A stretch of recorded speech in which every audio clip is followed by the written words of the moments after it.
It's the award-winning InWheelTime Car Talk Show. Just ahead, are closed EV manufacturing plants ruining the cities where they're located?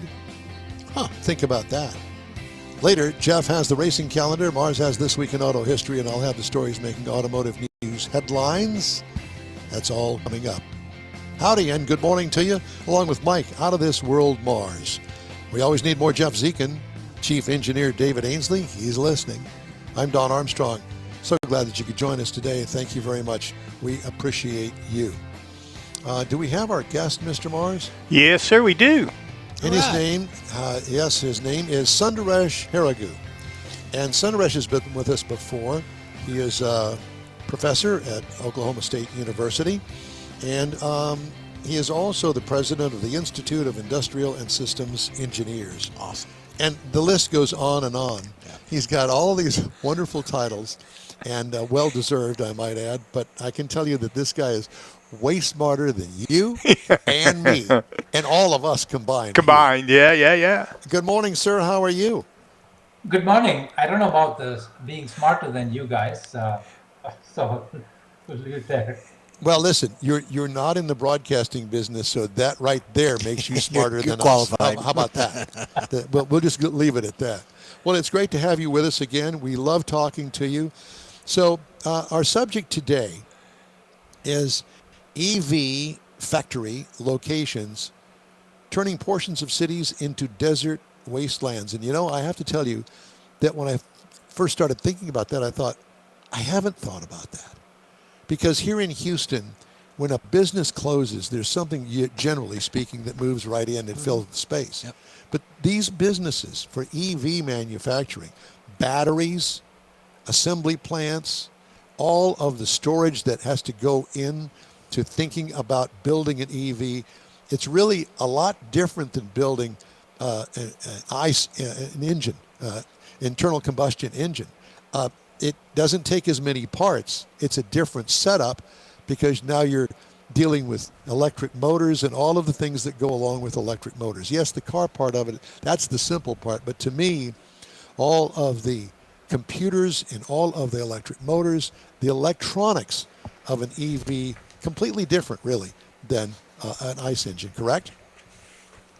Yeah, absolutely. I think, the longer oil and gas prices stay at this level, yes, for a while, I think we're going to see all these abandoned factories or investments not fully completed.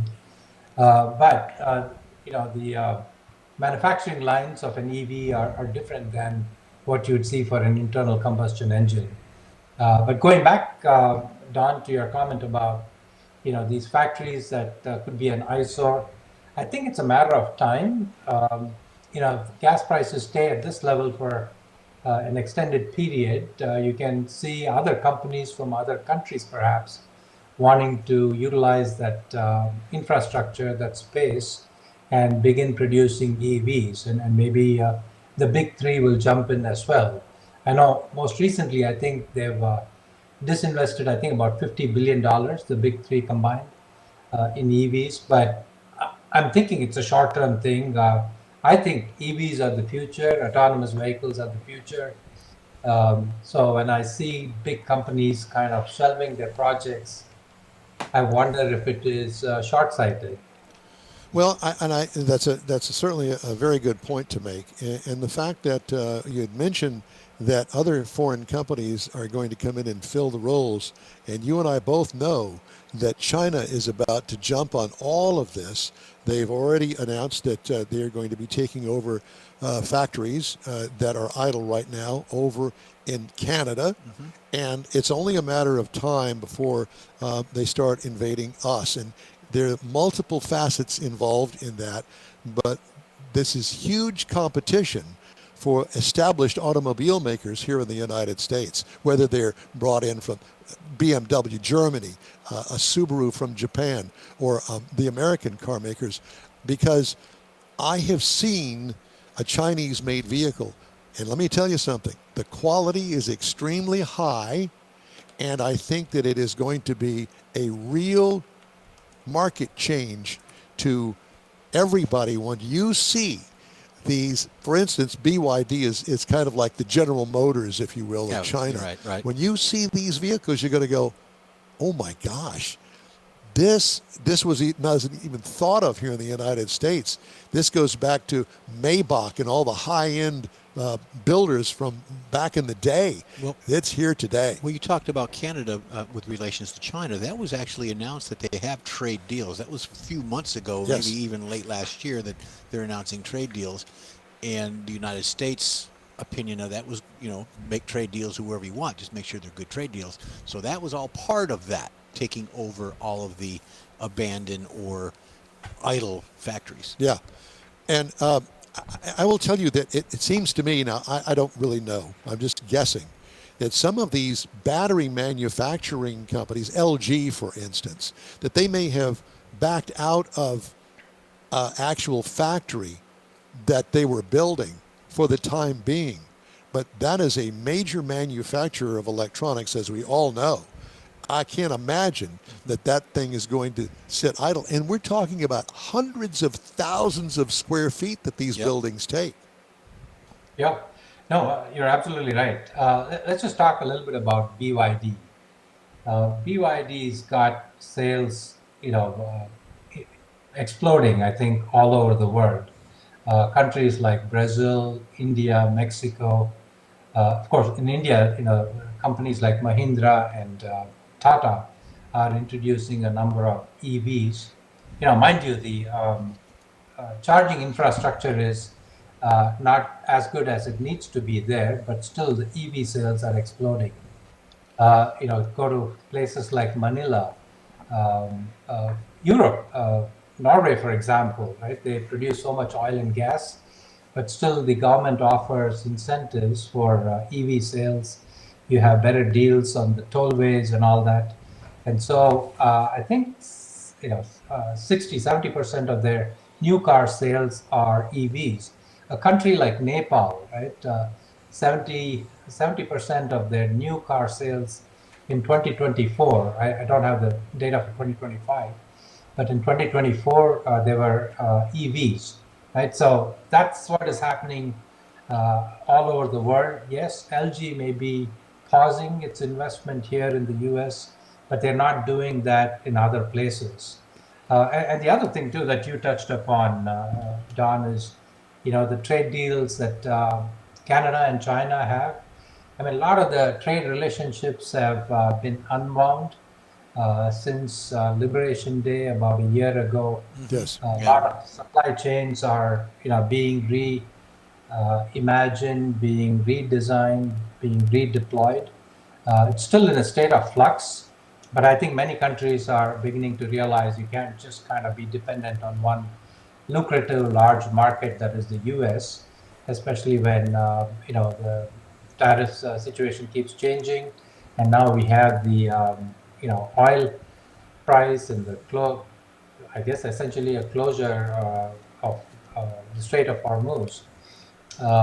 So yes, countries like India that depend on LPG, LNG for cooking gas, but also for their three-wheel taxis, the auto rickshaws. That supply is hit, so they're all figuring out, EVs are the way to go. So a lot of scooters, three-wheelers are also being produced in the EV mode rather than ICE. It's interesting that you should say scooters because we see these here in the United States. That was a huge Christmas gift this past year here in the U.S. And these kids are doing 50 miles an hour on a scooter. I'm going, do you have any idea what that's going to do to your knees when you fall?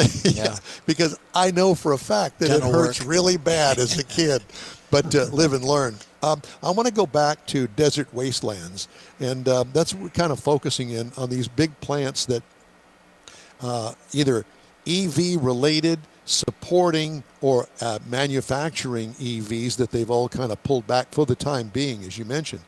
But, desert wastelands for cars of any kind are not something new because, and I'm going to use Stellantis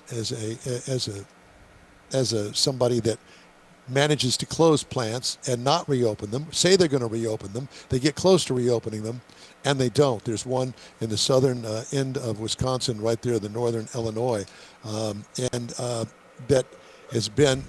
They've manufactured all sorts of stuff since the 1960s, and the plant is massive. Car manufacturing plants are just big anyway. And this particular plant, I can't remember the name of it.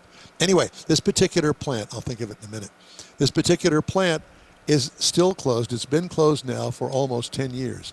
What it does to the population and all of those people that it employs, that's really, to me, where the desert wasteland comes in, because what are those people going to do? They know how to build a car, but they don't have another manufacturing plant nearby. They can pick up and move or find other work. But these industrial cities are based on large employment figures. And what do you do when the plant closes? It's the only thing in town. It's tough. Yep. And to that point, to Don's point, what about the Packard plant in Detroit? 3.5 million square feet. It's still it's abandoned. They've actually made movies in that facility. They did a couple of Batman movies and a apocalyptic. Apocalyptic, there you yes, go. yeah. That one. It's very excited. Those types of movies and things there as well. But the Packard plant comes to mind as the front runner in abandoned buildings. Yeah, the Packard plant. Yeah. It's one of those things that, what are you going to do? You're going to tear it down? My brother worked at the Janesville assembly plant in Wisconsin for many, many years, and it was a very old plant. And General Motors decided, we're done with it. We're not going to rebuild there. They actually physically tore down this ginormous factory where they made everything from Suburbans down to Vegas throughout the decades. Mm-hmm. And all of those people lost their jobs. Yeah. They don't have a job anymore, so they've had to find other work. There are other manufacturers up there, but not auto manufacturers, and so they've had to move. And it becomes a huge eyesore. The city wound up taking the property, but it's still sitting there with a big pile of rubble. What is the city going to do with it? They've got it, but there's nothing to put on it. It's a very complicated thing. Yeah, definitely. I think it changes the character of the community, right? It's not just the factory shutting down, but the mom and pop stores that support the employees and their purchases and things like that. Whether it's a grocery store or a small clothing store or appliance or a hardware store. Right? It just kind of decimates everything there. So I think the companies, if they put more of a focus on the long term, I think you can find a good case for bringing back these plants, whether it's for EV production or maybe gasoline production or even hybrid. But again, you need to have that long-term view, right? I think focus on. I think a lot of the CEOs are probably looking at the stock prices, which fluctuate, especially these days, and so they look at it and say, there's so much uncertainty out there. I'm just going to make short-term decisions, and a lot of this is, by the way, driven by uncertainty that exists in the market in the U.S. especially, and so everybody's on a holding pattern when it comes to investments, and so they're not willing to look at either the company that owns that abandoned property or somebody else like Magna or part suppliers who could come in there and utilize that space because it's probably being offered at a premium if they want to purchase it. Sorry, not a premium, but a huge discount if the owner wants to offer it. But again, not having certainty in the market, in oil prices, in just the economy itself, right? I mean, inflation is still up. Yesterday it went up a little bit. It's 3.3%. It was actually going down, but now it's ticking back up. So companies are looking at how much disposable income do people have. They're paying more for gases. They're paying more for energy. Are they going to keep their car longer, or are they going to invest in a new car, whether it's electric or ICE? So all these things, I think, are uncertainty is just causing companies to put a hold on investment, and that's not helping the situation either. Yeah, you bring up the inflation rate, 3.5, kind of uptick every now and then, a little downtick and so on. But that's they're now figuring out that there are other plans, the automakers, because of that. It still is low, but it's still not low. It's kind of a mind game. It was at one time, not very long ago, 9% for the inflation rate, and there was no plan after that or for that. Now that it's down, people are considering, well, yeah, I can work with that. Where are we going to be so it doesn't happen again? Well, So I think that's what they're working on. Let me also add to the fact about these great big, million square feet buildings. So many times the actual cities that they're located in will give tax abatements. Sure. They will do everything that they can. They'll gather up investments because they want the employees in their city to help with the tax base itself. Right. And so there's that aspect of it. We haven't even touched on that. So there's a huge investment. And let me just add to this as we're running out of time here. Here in Houston, we have very, very many large warehouses. I think that there is a Amazon facility almost on every dang corner these days. And that's not to say that, Amazon could go into one of these million square foot buildings, take a chunk of it for their use, and they divide the building up. I think that those kind of things have already been talked about, and I think that that's also a possibility if they sit idle too long. But there's so many components to all of this Rust Belt property that's sitting idle right now. And I think that there's going to be an actual decision to be made here in the not too distant future. But let me also say that I think that the way that things are going right now, if you need a car, as opposed to buying an EV today, where here in Houston, we don't have the infrastructure to be able to justify the price of that. But I will say that there are some hybrid vehicles out there that are affordable and that raise the mileage of a car almost by double. And I think that you could find something in that regard and actually help the environment and your pocketbook when it comes to gasoline prices. Yeah, just one quick comment in addition to warehouses. Like you mentioned, in Houston area, you've got Wayfair and Amazon and many other companies having large warehouses. That's certainly one use for this abandoned space, but also data centers, right? I think a lot of companies are looking for establishing data centers. So to the extent that the energy prices around are affordable, I guess that could be another use. Although I would say that data centers don't employ a lot of people. So the employment situation still remains. So I think there's probably, maybe local governments and state governments can take up the mantle and say, okay, how do we bring foreign investors in, whether it's LG, battery production or EV production or something else, and try to bring them in so that space, basically they can offer it for free, right? Because it's such a beaten down property, and then with taxes and all that, make it lucrative for companies to rebuild in with some of the infrastructure already existing. Is it okay if I call you Sonny? Absolutely. Okay. Well, I mean, Sundaresh is just a little bit harder for me to say than Sonny, and so I no disrespect, no disrespect whatsoever. But when we leave you here, I want to go through some of the titles that this man has because he's absolutely brilliant. And I have to tell you, I love talking to you. You always bring out the worst in me, and because I'm going, wait, this is way over my head. What am I talking about here? Exactly. It really, all the time. it really is a true pleasure and honor to talk to you. And thank you so much for joining us today. Please let's stay in touch. Let's talk here in another 3 or 4 months, okay? Absolutely. And you are very kind with those words. I'm just being honest. Sonny, thanks again. We'll talk to you again soon. Appreciate it, sir. Thank you. Bye-bye. Bye.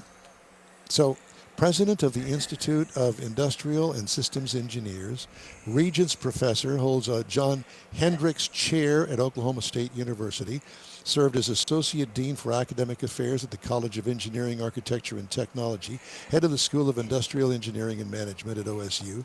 Humphrey's chair prior to that.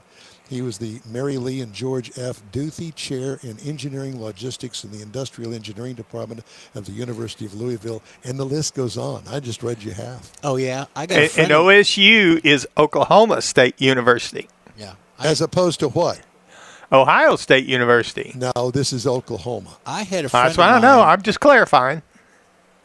I had a friend of mine that was inmate of the month at county. So What's that? Had his picture up on the wall and everything, yep. Just ahead, Jeff has the racing calendar. Mars has This Week in Auto History, and I'll bring you this week's automotive news headlines. The InWheelTime Car Talk Show continues in just a minute. The Tex-Mex dining experience is defined by Lupi Tortilla, your destination for Texas's best beef fajitas and frozen margaritas. Since 1983, Lupi Tortilla has served authentic and time-tested recipes made with the freshest ingredients. Atmosphere is part of the award-winning experience at Lupi Tortilla, all developed in a little house near Highway 6 and I-10 in West Houston. Visit any of the Lupi Tortillas and you'll see the same attention to detail in each and every location. Start your Lupi experience with queso flammeado and guacamole, along with a classic frozen margarita. Dine on famous Lupi beef and chicken fajitas, or pepper shrimp brochette, or a fish or vegetarian entree, and finish with a scrumptious flan for dessert. Find Lupi Tortilla in Houston, College Station, Beaumont, Austin, San Antonio, and Dallas-Fort Worth. There's a Texas location near you. The recipes are authentic and time-tested. The ingredients always fresh. Lupi Tortilla, he's pretty good. Apple or Android, InWheelTime podcast can be found everywhere, on the stream and through downloads. Whether you're on the road or at home and jonesing for a different kind of car talk show, give InWheelTime a try. Honest new car reviews, fun, informative interviews with real car people, weekly automotive news, features like Jeff's Car Culture and Mike's Driving Destinations, all on InWheelTime. Check us out on SiriusXM Podcasts, iHeartRadio, or while you're shopping on Amazon, through Amazon Music. InWheelTime.com has a list, and we know you love lists. Week, we're going to be right back here in the InWheelTime studios, our dual city studios, as a matter of fact. And we invite you to tune in, listen, watch, whatever, on InWheelTime.com, Facebook, and YouTube. If you miss that, you'll be able to connect through a podcast from your favorite podcast channel anytime. Time now for the racing calendar, sponsored by the Texas Muscle Car Club Challenge. Thank you for that. Hey, we got NASCAR. They are at Bristol this weekend. I watched a little bit of the truck race last night. A lot of wrecks. Of course, Bristol's Bristol, a Bristol baby. So, let me ask you this. Why do they race on a half-mile oval? Because that's the dumbest thing I've ever seen in my entire life. They've been doing it for years. I know, but so? It's NASCAR. There you go. They're going to beat I stepped on my toe last week. Well, I'm not going to do it again this week. Yes, you are, because it's NASCAR. But I think there was more people on the infield with the teams than there was in the stands. Seriously, I was focused on as they do the wide shots and they come around. Jeff, I mean, there's hardly anybody. They did them on the front straight and the back How straight. much is a ticket? I have no idea. I bet you it's $100 a seat. Oh, probably, yeah. Would I go? I used to quite a bit. I did. I did too. Mm-hmm. If it was in my backyard, probably. But it was only in my backyard once a year. Okay, I would go. Mm-hmm. But to tune into something like that? Next week they're going to be in Kansas, and I've been to Kansas many, many times. Hey, you know what else this weekend? NHRA. They are at the Winter Nationals, the In-N-Out Burger Pomona Drag Strip. That's going on the 9th through the 12th, so there'll be finals tomorrow. I love Pomona. If it's live and if there's not a tiddlywink contest going on that they have to be interrupted by. Or underwater basket weaving is more important, too. Underwater basket weaving. Yeah. Hold your breath. IndyCar racing, they are at Long Beach, and that's next weekend. So we got a time to wait for that.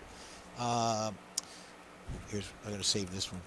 Oh, you know what? And Formula One, they're on a hiatus because of the conflict, the Bahrain Grand Prix and the Saudi Just bring it over here to Houston. They're going to be in Miami on May 3rd, so we got a couple weeks after that. And my favorite, I've got the 2026 calendar of lawnmower racing. You bet. Are they bringing it here? No, but this week. And what kind of grass do they run it on? You got the NAS grass, like NASCAR. This is the NAS grass race day. It is in Fort Meade, Florida, and it's going on today. How many people can you get at Fort Meade?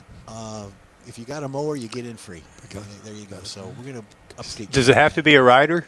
Yes.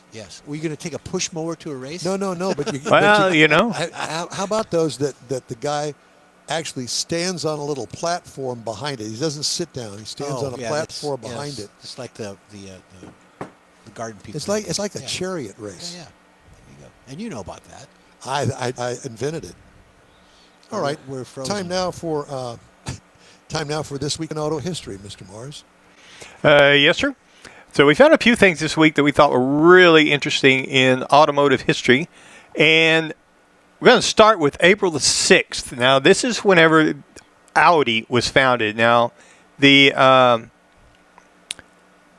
August Horsch actually established Audi.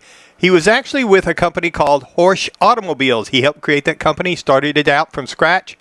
And then he lost that in a little bit of a conflict with the with his partners.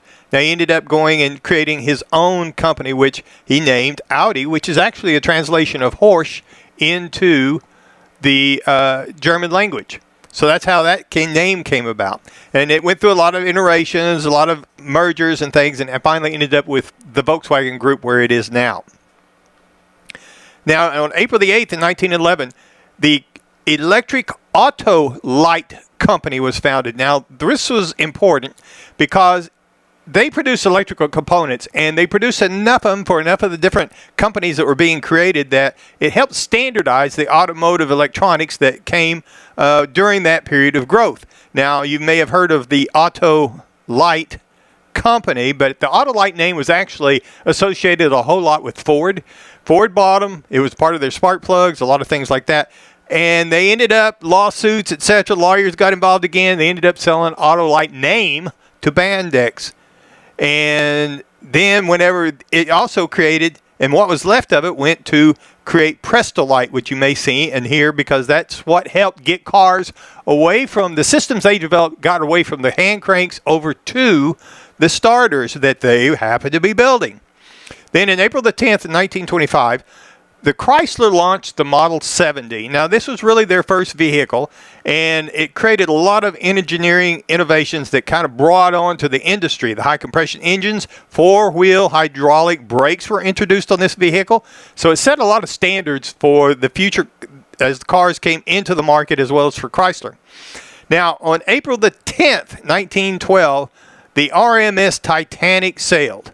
Now, I bring up the Titanic because it's not really an automotive event, but it was such a big disaster. So many people got involved in looking at the safety things that could have been done to prevent that or help minimize the damage that was done to it. It create all this mitigation and rolled over into the automotive segments, and cars became a lot more safer because of the things that people learned from that disaster.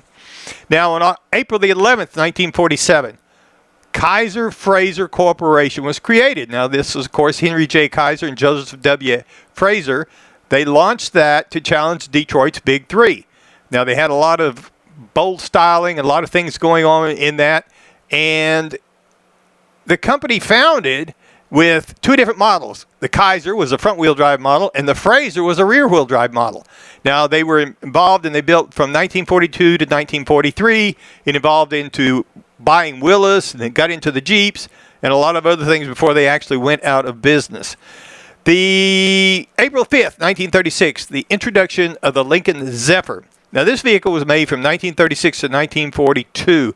It had the V12 engine in it. It was a little more affordable than some of the other Lincoln models, so it was really a market hit. However, World War II started. A lot of companies stopped production. And the Lincoln, when it came back out of World War II, started production again. However, it no longer had that Zephyr name. So it just really wasn't resurrected. And that's a few of the things we found this week in automotive history that we thought were pretty interesting. So, and now we've got a few other problems here, and we are going to, Don's doing headlines, but Don's not here right at the moment. And see if we can get them back on here. There they are. Wes, we're here. We've been fiddling with stuff over here, Well, trying to get Fiddling? ourselves back on the air. But Fiddlers. let's take a break, shall we, Mr. Mars? The In-Wheel-Time Car Talk Show is going to continue right after these brief messages. We invite you to... You own a car you love. Well, why not let Gulf Coast Auto Shield protect it? Houstonian John Gray invites you to his state-of-the-art facility to introduce you to his specialist team of auto enthusiasts. We promise you'll be impressed. Whether you're looking to massage your original paint to a like-new appearance, apply a ceramic coating, install a paint protection film, nano-ceramic window tint, or new windshield protection called ExoShield, Gulf Coast Auto Shield is where Houston's car people go. Curbed your wheels?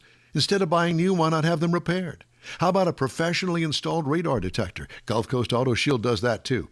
Get a peek inside the shop and look at the services offered by getting online and heading to gcautoshield.com. Better yet, stop by their facility at 11275 South Sam Houston Tollway, just south of the Southwest Freeway, and get a personal tour. Gulf Coast Auto Shield is your place to go for all things exterior. Call them today, 832-930-5655 or gcautoshield.com. Gift giving should be meaningful, and we have an idea. A hand-painted custom illustration of your car from one of the nation's leading artists. You've seen his work at car shows and on display at the Hemi Hideout. Now you can have an illustration or car poster customized for you, a friend, or loved one. Bill Seitz is a real car guy that speaks the language and will be happy to guide you through the process.